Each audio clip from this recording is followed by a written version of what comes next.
turma da 601. Bom, nós vamos entrar aqui hoje, depois do primeiro bimestre, né? Nós estamos entrando hoje no segundo bimestre com outro tipo de assunto, outro tipo de gênero. E a esse gênero nós chamamos de tiras, né? De tirinhas. Quem é que nunca viu as tirinhas em gibis, né? Nos jornais, contando histórias, fazendo-nos rir, nos divertir, não é? Inclusive com essa aí da entrada, em que o pai de Cebolinha, né, tá escutando Cebolinha fazendo barulho, bum, bum, bum, e ele diz: Cebolinha, quer parar de fazer barulho? E ele para de fazer o barulho e começa a chorar, quer dizer, continua da mesma forma fazendo barulho. Então reparem que através dessas tiras nós temos uma história, entendeu? Então as tiras, elas podem se apresentar de uma forma de imagem e também de palavras, com palavras, né? Para que haja um entendimento, certo? As tiras, elas dão uma sequência sempre no modo horizontal, vertical em pé não, deitado, de forma horizontal, certo? E dá uma continuidade da história. Então vamos ver.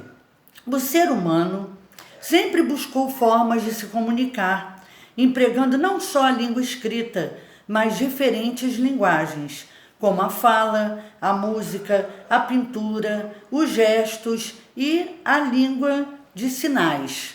Tudo isso aí é uma forma da gente se comunicar. Os desenhos são usados para contar histórias muito antes dos quadrinhos como conhecemos hoje. A comunicação por meio de imagens dispostas em sequência lógica é chamada de arte sequencial, que vai dar uma sequência, início, meio e fim. Veja quais são as suas formas mais remotas, mais antigas.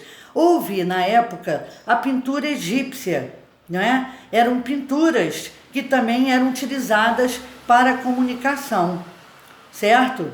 Também existem os manuscritos astecas, um manuscrito que contava histórias cujo herói chamava-se Garras de Jaguatirica. A narrativa devia ser lida da esquerda para a direita e em zigue-zague, para vocês verem, cada um se comunicava de uma forma, né? Então, agora vamos às explicações. As cenas de uma tirinha são organizadas em uma sequência de quadros. Então, as tiras vêm em quadros, em forma de quadros. A tirinha deve ser sempre na direção horizontal. As aspas, que às vezes aparecem nas figuras, nas imagens, servem para sinalizar movimento e indicar ação. Vocês podem ver que às vezes aparecem as aspas para quê? Para indicar que está havendo uma ação, que está havendo movimento, né? É a forma de demonstrar isso. Os balões representam as falas dos personagens. Então, os personagens se comunicam através dentro dos balões vêm as falas deles, né? E exprimem suas emoções, apresentam um formato variado, completando a informação, tá? Continuando. Uma tirinha pode ser apresentada apenas por imagens. Às vezes aparece uma tira que é só com imagem, mas que a gente, através das imagens, consegue se comunicar, consegue ver a mensagem passada para a gente. Como também pela associação, pela união de imagens com palavras, né? Então, no caso aí da abertura que houve, do Cebolinha com o pai, houve as duas. É um tipo de linguagem mista, que apareceu tanto imagens, sem nada escrito, como a parte escrita também, certo? A situação ilustrada, a situação que é mostrada, envolve poucos personagens, senão a história fica imensa e muitos quadros, né? Ocorrem em um tempo e um espaço delimitado.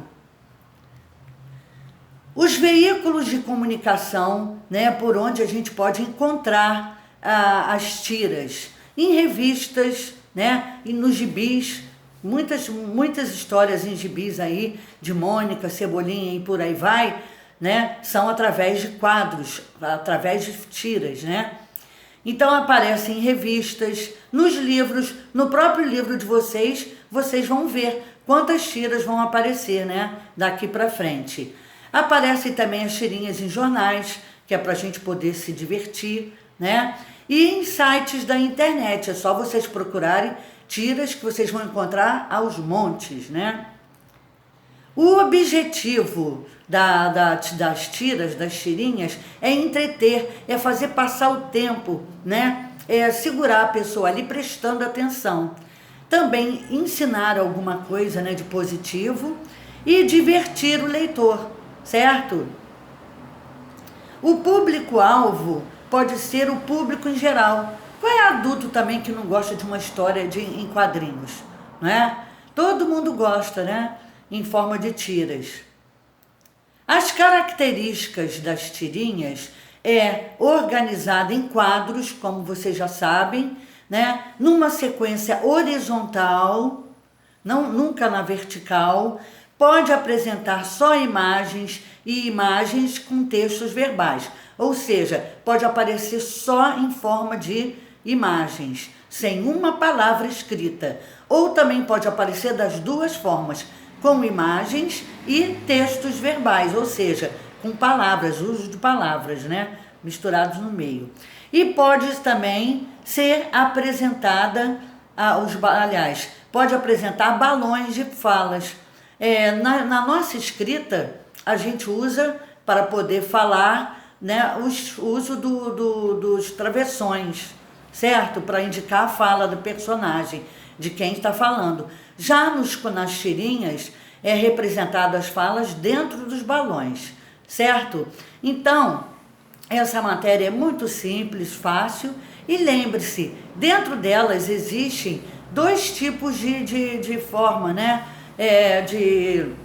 De forma, a parte verbal e a parte não verbal. Quando se refere ao verbal, é quando se usa as palavras, certo? O não verbal, quando não tem uso de palavras, só de imagens. E mista é quando há mistura de ambos. Ou seja, no início aí da explicação, nos quadrinhos que apareceram, houve a linguagem mista. Houve mistura de imagens com a parte também escrita, que são as palavras, ok? Então, gente, aqui hoje a matéria foi sobre tirinhas, né? Então, eu peço a vocês que olhem novamente o vídeo, preste atenção para fixar melhor, ok? Em seguida, nós vamos ver o vídeo das atividades, das atividades do livro, ok? Bom dia, meus amores. Um beijo para vocês.